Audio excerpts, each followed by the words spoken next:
and we try to get the legal minds in that regard so that the issues can be resolved. Abasemagunyeni kwisebe lezothutho kuzolonke nasentshona koloni bathi bahambe indima ebonakalayo kwindibano neenkokheli zesantakho kwilinge lokuphelisa uqhankqalazo loonoteksi.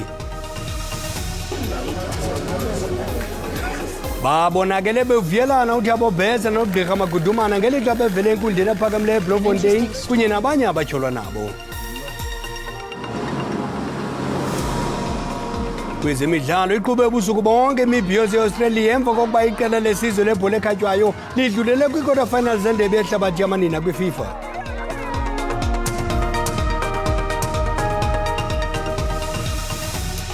Xa besixesha kusenexesha lokuxabisa njengesiqhelo kula majelo ye-SABC 1 ne-DTT Iindaba, uxolo malibenani. Abasemagunyeni kwisebe lezothutho kuzolonke nasentshona koloni bathi bahambe indima ebonakalayo kwindibano neenkokheli zesantakho kwilinge lokuphelisa uqhankqalazo loonoteksi. Umphathi wezothutho unkosikazi Siwe Chikunga uthi kube phambili kwingxoxo ukutolikwa kwemithetho emibini i-National Land Transport Act ne-National Road Traffic Act kwindibano etsala iyure ephele ezinzulwini zobusuku phezolo. Ngelishwa likaphela uqhankqalazo baseza kuchaneka abakhweli. Ezingxoxo zijolise ekupheliseni uqhankqalazo olushiye amawakawaka abakhweli bedinga ukuqala ngolwesine weveki ephelileyo nasekupheliseni umbhodamo ohamba nezintshukumo. I think in the main is for us to say what are the two legislations mean, that is the NLTA and NRTA, and that is all. And we try to get the legal minds in that regard so that the issues can be resolved. Otherwise, we actually were able to move forward. Kusenjalo isantakho igxeke abasemagunyeni kwisixeko seKapa ngokungazizimasi ezingxoxo yatsho iqinisekisa ukuba inolwazi ngesithintelo senkundla esinikwe isixeko nenkampani yebhasi Golden Arrow esithintela ukugxojwa kwamalungelo abantu nokonakaliswa kwempahla kwimisadulo yoqhankqalazo. Yes, indeed, we've got that interdict, but our lawyers are dealing with the issues in court. And we want as Santakho to unequivocally distance ourselves from what is happening out there. As you can see now that the looting is no longer about the industry, the strike actually. Ukanti abasemagunyeni kwiphondo bathi njengenxalenye yengxoxo isantakho mayiqwalasele kubuyela kwiqumrhu leteksi lithwaliswe uxanduva kwiphondo. We are meeting the Premier, some of our colleagues from the City of Cape Town, our National Department of Transport, just to discuss interpretations of the different legislation around public transport. And that is what we need to iron out before our meeting with Santakho. Kusenjalo isixeko sithi asisayi kubakho ezinye ingxoxo de udushe luphele nya. Ukanti isixeko saseKapa sithi siyakumangalela iinkokheli zesantakho kumbhodamo obangelwe luqhankqalazo oluqhubayo lweteksi entshona koloni. Kuthutyulwe kwabula umntu konzakala abanye abathathu enyanga kwiCape Flats kolu qhankqalazo oluqhubayo. Kutshiswe iintlaninge ezithuthi kwakho neziganeko eziliqela zodubulo kwezintshukumo. Umphathi wezothutho eMpuma Koloni uMnumzana Xolile Nqatha udibana nabecandelo lemigama emide kwiiteksi nebhasi eMthatha ukufumana isisombululo kumlo obhekiswe kubaqhubi bebhasi. Kutyholwa ngelithi abaqhubi beteksi ngabo abahlasela ibhasi. uMnumzana Nqatha uthi baza kucela umngeni umyalelo wenkundla owafunyanwa yinkampani yebhasi Intercape unyanzelisa umphathiswa wezothutho lo namapolisa ukuba baqulunqe isicwangciso sezokhuselo ukhusela abaqhubi banenkampani abakhweli kunye nebhasi. Intercape sele ivule amatyala ngaphezulu kwekhulu emapoliseni kwiminyaka embalwa edlulileyo yaye ukabikho bantu babanjiweyo. Dinayo umphathiswa ozokusixelela banze ukuba singalindela ntoni kwingxoxo azokuba nayo namhlanje ne-members zesantakho kunye nezebhasis. Mandibulise kuwe mphathiswa. Ndiyabulisa kuwe, ndibulisa nakubaphulaphuli. Namhlanje sidibana apha nemibutho abakhoyo kwicala lezothutho. Ndinethemba kakhulu uba intlanganiso izaba impumelelo kuba thina sathatha izigqibo abanikazi beteksi nabanikazi bebhasi kunye norhulumente uba xa kwengxaki masihlale phansi sibonisane ngoba ukulwa akuzuzuna isisombululo. Kodwa njengoba sidibana namhlanje sidibana emveni bana zikhona izehlo zokuhlaselwa nokutshiswa kwebhasi zika AB350 ezithe zenzeka apha eprovinsini. Sawuhlala ke sibonisane ke ngemibenjalo indlela ebheka phambili. Okulandelayo ibe khona nesigunyazi senkundla esimalunga no-Intercape uba makukhutshwe amagosa amapolisa akwazi ubana akhaphe ibhasi kwimizila ezihamba kuyo. Siyasibhena ke esi sigwebo sayo ezinkundleni kuba sikholelwa into yobana asizukwazi ubana imali yobana sibe nomkhosi wamapolisa agade u-Intercape kuphela. Uba ngomso kuzawuvela enye iqumrhu lebhasi, ngomso ibe ikhampani ye-construction, ngomso ye-security ethi masibagade. Senza umsebenzi ngokomgaqo-seko, sisebenzisa uSABC uba zonke indlela zalapha eprovinsini zipatrol. No-Intercape uzawugadwa ke phantsi kwalo meko, nothi uba abe nomkhosi wakhe kuphela ogada yena.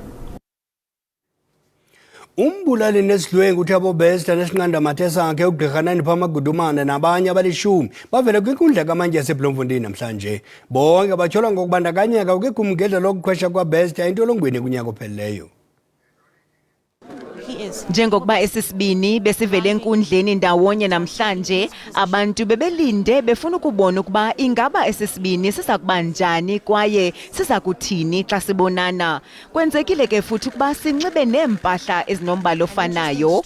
Kodwa kunjalo igqwetha likaThabo Bester livakalise inkxalabo malunga nendlela uBester athi uphethwe ngayo kwiziko loluleko iRhosi Mampuru lisithi uthi ubotshelelwa iiyure ezingama-23 ngosuku naxa esesiseleni, nto leyo igqwetha lakhe lisithi yimpatho egadalala. Igqwetha likaBester likwaphakamise izinto athi uBester zisuke zanyamalala, natyhola ngokuba zanyamalala ngelixebanjwa. Izinto zakhe ezithe zanyamalala ziquka iimali ezinkulu, umsesane owathathwa kuye oxabisa R300,000, iwotshi exabisa i-2.6 yezigidi zeerandi kubalula ukuthe kwanyamalala okumbalwa, kuvulwe idokethi malunga noku. Kwelinye icala igqwetha likagqirha Nandipha Magudumana nalo livakalise ukuba uNandipha uthi uphethwe kakubi esithi uthi ngelixa kwisithuthi esisuka kwiziko loluleko sisiya enkundleni ngentseni yanamhlanje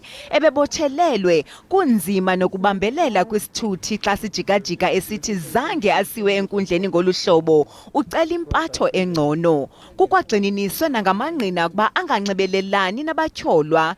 Ityala lihlehliselwe umhla we-11 ku-Okthobha kwakulo nyaka ukuze kuqhutywe uphando-nzulu, kodwa igqwetha likagqirha Magudumana uMashini Motlong lithe lifuna amapolisa agqibezele uphando malunga nale nyewe. Kwiindaba ze-SABC, ndinguSekiwe Ngombane. Usahlatywa ngemibuzo ngamagqwetha abamangalelwa umhlobo kaSenzo Meyiwa uTumelo Madlala kwinkundla ephakamileyo yasePitoli nanamhlanje. uMadlala wayekhona ngosuku logetyengwa kwaSenzo kwindlu yosapho lakwaKhumalo eFosloras kwiMpumalanga. Igqwetha labamangalelwa ababini kweli tyala uAdvocate Sipho Ramosepele lincambazise elingqina lenkundla uTumelo Madlala ngeziganeko ezenzekayo ngosuku logetyengwa kukaMeyiwa. Who killed Senzo Meyiwa on the 26th of October 2014? The 26th of October 2014. Ubani wabulala uSenzo? Angazi ngibonanga. Ebuzwa malunga nefowuni nezinto ezabiwayo eziquka i-cellphone ngamadoda ahlasela kwindlu yakwaKhumalo ngolusuku logetyengwa kukaMeyiwa, uMadlala uthe Angazi ukuthi yabani ifoni yathathwa nako lo ngikubona ngakuzwa. I don't know whose cell phone was taken or robbed. Even that as well, I couldn't witness it. I only heard about it. And was there any money that was taken from their house according to you? Ukuya ngawe ngabe khona imali eyathathwa khona lapha endlini? Hayi, cha ngikhumbula khona yena. I do not recall any money being taken from the house. And any valuable items taken from the house? Do you know anything about that? Nokunye mhlawumbe impahla ethize nezinye phezulu eyathathwa kanye nezinye ethize eyathathwa khona lapha endlini? Hayi cha. elityala lisaqhuba. Kwalapha ezindabeni ludyale isankxo ushicilelo lwevidiyo lendoda yase-Olsfans Hoek eMntla Koloni ibulala inja ngokuyixabela. Kodwa amasithuma umntwana evenkileni kuqala.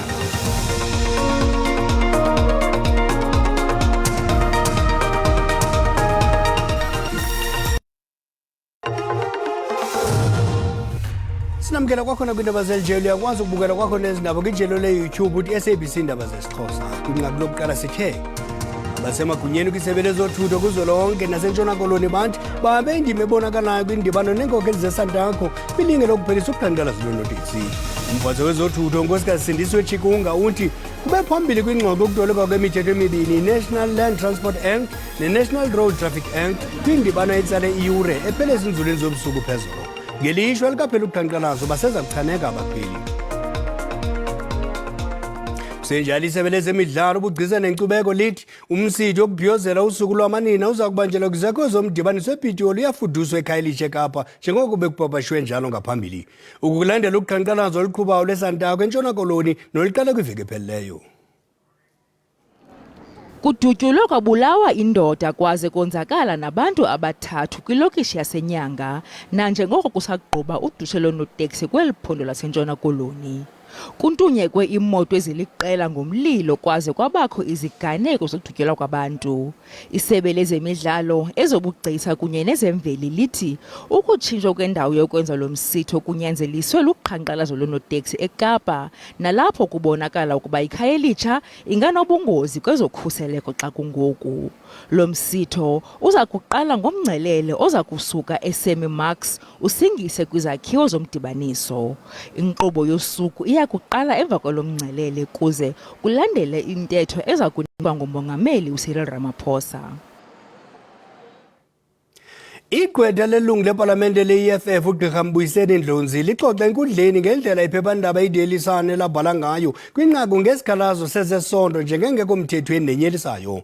UGqirha Ndlonzi umangalele iDaily Sun ngelo nqaku esithi kwabhalwa ngokungathi akatyholwa koko unetyala. UGqirha Ndlonzi phakathi kwezinyanzeliso zakhe ufuna inkundla iyalele iNews 24 engumnini weDaily Sun irhoxise lo nqaku zingaphelanga iiyure ezingama-24 ixolise kuye kananjalo. The court puts the question pertinently because Dr. Ndlozi's case has never been that they can't report anything because that would reach too far into suppressing media freedom rights. It's rather about, if you're going to publish something like that about me, qualify it appropriately so the reasonable reader who drives past it on in Dunkeld is not left with the single conclusion that I raped somebody, but that it is an allegation, it is open to debate, it is being contested or anything of the kind.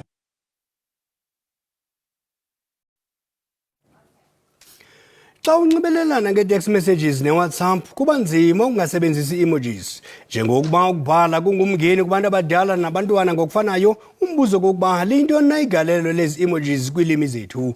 Aba estudios naye uSandile Hlangane siza kuthi simngcambazise ngolu hlobo lokunxibelelana. Sandile, siyakwamkela. Khawutsho ngalo mzuzu singacacisa sithi zintoni emojis kumntu omdala.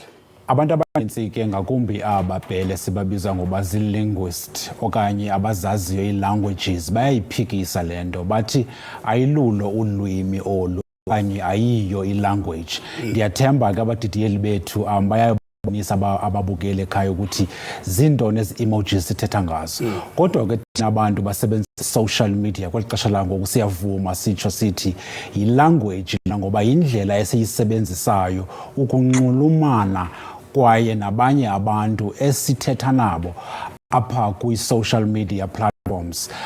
Eyona nto ibangela uba sikwazi ukunxulumana nabo aba bantu ukusebenzisa le language okanye ezi emojis kukuba isenzela lula ngoba abantu abasebenzisa social media ngabantu abangenalo ixesha. Enye yenjongo ke ngo-1999 yomntu owa-introducer ii-emojis wabona loo nto ukuthi abantu abanalo ixesha. Kule nto ke nditsho ndithi i-linguist aziyivumi uba yi-language le nto.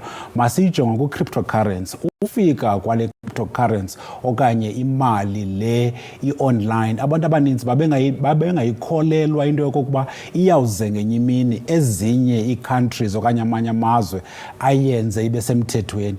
Ndithetha nawe nje amazwe afana neChina i-cryptocurrency ayithatha njengemali esemthethweni. Ndiyakholelwa ekutheni ke nale language okanye ezi emojis ngenye imini zizaba official okanye zizaba semthethweni kumazwe amaninzi. Okwangoku ke Mqadi, ngabe ezi emojis azibulali mhlawumbi ulwimi nesakhono sokubhala? Abazali kuyawunyanzeleka kokubana babanqonondisise abantwana ekutheni xa bebhala izivakalisi okanye amagama mabawabhale ngokupheleleyo, ngoba xa usebenzisa ezi emojis phakathi kwi-sentences zakanye kwizivakalisi izawukwenza loo nto leyo uba mawalibala amagama amaninzi. So abazali mababaxelele okanye babacebise abantwana ekutheni nangenayo ingxaki yoba nizisebenzise ezi emojis ezisetyenziswa ngala maxesha, kodwa xa ubhala izivakalisi okanye amagama wabhale ngokupheleleyo okanye izivakalisi uzibhale ngokupheleleyo, ngoba if kungenjalo ii-languages okanye iilwimi zethu sizawuzibona ziphela ngenxa yee-emojis. Sithi Chochubeko Mqadi. Camakho. Leke ingcali yethu ye-social media usandile hlangane.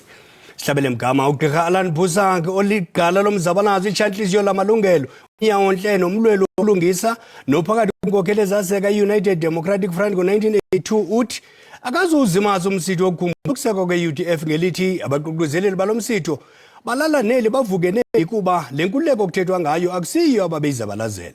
Ugqirha Busang ebedla imbando nomhleli weendaba zopolitiko ye-SABC Mnumzana Mzandile Mbeje. We have all these policies, but they are all on paper. They are never really truly implemented.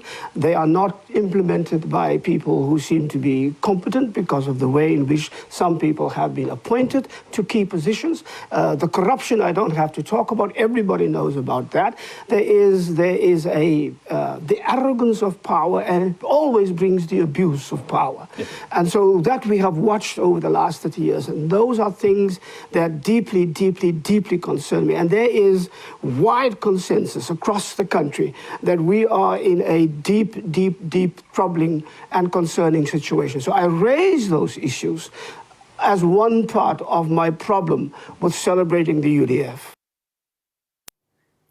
Sithanda ukulumkisa ababukeli abanhliziyo zibuthathanga kunye nabantwana ngelinqaku. Ushicilelo lwevidiyo lwendoda yase-Olfantshoek emhlakoloni ibulala inja ngokuyixabela lubangele isankxwe. Amapolisa kunye nombutho olwa inkohlakalo ngakwizilwanyane i-SPCA aqwalasele esi siganeko senzeke kwiveki ephelileyo. Kushicilelo oluthendi lutyhutyha lubonisa indoda iphakamisela izembe kwinja ebizwa njenge-pitbull izihlandlo ngezihlandlo de wayibulala. Le ntlekele ishicilelwe njengevidiyo ngabantwana. I don't know, should I be sad, angry, but there's just way so much emotions for me on the video based on animal cruelty, because personally me, I'm an animal lover. Want is soos 'n broer ook vir jou as 'n familiepersoon. Uthi izinja zifana nqwa nosapho ke ngoko umntu ulibulela kanjani ilungu losapho ngokungenalisini. Kyk agter jou van. Abakwantsasana baphantsi phezulu nophando lwalenyewe yaye nombutho ojongene nokhuseleko lwezilwanyana i-SPCA wazisiwe uluntu lumemelela ukuthatyathwa kwamanyathelo. Kwezemidlalo iqhube ubusuku bonke imibhiyozo e-Australia emva kokuba iqela lesizwe lebhola ekhatywayo lidlulele kwikwota finals zendebe yehlabathi yamanina kwiFIFA. Imithidlals ibethe iDenmark amanqaku 2-0 kwibala iStadium Australia. Kusenjalo kumbhoxo umqeqeshi weNgilana uSteve Botwick ubhengeze iqela lakhe ukulungiselela indebe yehlabathi eFrance kwinyanga ezayo. Masijonge kula manqaku ezemidlalo naphala phambili kwihlabathi. Umbono omxesibe wabathandi nabalandeli bebhola babambe imijuxuzo ubusuku bonke emva kokuba osotheko eAustralia ibhulela amasaka iDenmark ukudlulela kwi-quarter finals. Abalandeli bavuyele nokubuyela kokapteni weMatildas ebaleni kulandela monzakalo omphosanise nesine semidlalo yokuqala iqela kwidumente. Oh man, they've absolutely smashed it. I mean, every player's done so well. Every player in the squad's done so well. It's tough coming home and having so much noise around you, but we've all stuck together and they've all done great. Kanti ke uBothwick uqinisekile ukuba uchonge abadlali abafanelekileyo emva kokubhengeza iqela elimadoda i-33 kumalungiselelo endebe yehlabathi kumbhoxo. Kodwa abaninzi abavalele ngaphandle kuquka isenta uHenry Slade. Ingilane zakujamelana neArgentina kumdlalo wokuvula kuPool D ngomhla we-9 kuSeptemba. Konqololo ziyaguqa ziyakhothama ezasemini nje hlangabezana umathangane siza nezikulu ngentsimbi yesixhenxe ngokuhlwa. Matholo Nyonga ndeke ukudlelana.